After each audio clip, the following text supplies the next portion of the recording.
উন্মোচিত হল আরশি সাহিত্য পত্রিকার অষ্টম বর্ষ শারদ সংখ্যা। আর সেই পত্রিকা প্রকাশ অনুষ্ঠানে যেন চাঁদের হাট বসল নৈহাটির ঐকতান প্রেক্ষাগৃহে। প্রকৃত অর্থেই আরশি সাহিত্য পত্রিকার প্রধান সম্পাদক মিলন কুমার ঘোষের উদ্যোগে সোমবার সন্ধ্যায় মিলন মেলার রূপ নিল অনুষ্ঠান মঞ্চ থেকে দর্শক গ্যালারি। গুণীজন সম্বর্ধনার পাশাপাশি বিভিন্ন স্কুল ও নৃত্য সংস্থার কচিকাঁচাদের নাচের অনুষ্ঠান বিশেষভাবে নজর কেড়েছে।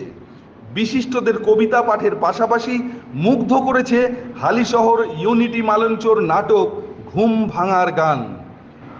আরশি সাহিত্য পত্রিকার শারদ সংখ্যার উদ্বোধনী মঞ্চ থেকেই প্রকাশিত হলো আরও দুটি নতুন বই। একটি মিলন কুমার ঘোষের লেখা ছোট গল্পের বই অন্তর্লীন, অন্যটি শিক্ষিকা ও কবি পূর্ণিমা দাস এবং তার পুত্র গৌরবময় দাসের লেখা কবিতার বই দুই প্রজন্ম।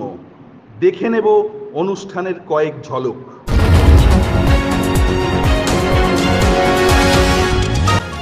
আপনারা দেখছেন এইকাল.in, সঙ্গে থাকুন, ভরসা রাখুন।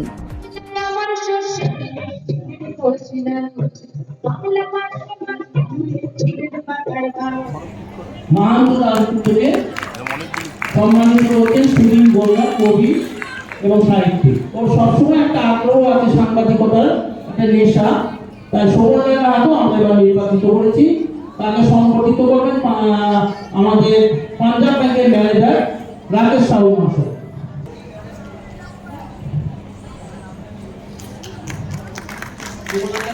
সুমন আচার্য কি এসেছে 24 ঘন্টা চ্যানেলে? আসেননি। 24 ঘন্টা চ্যানেল থেকে কেউ এসেছেন?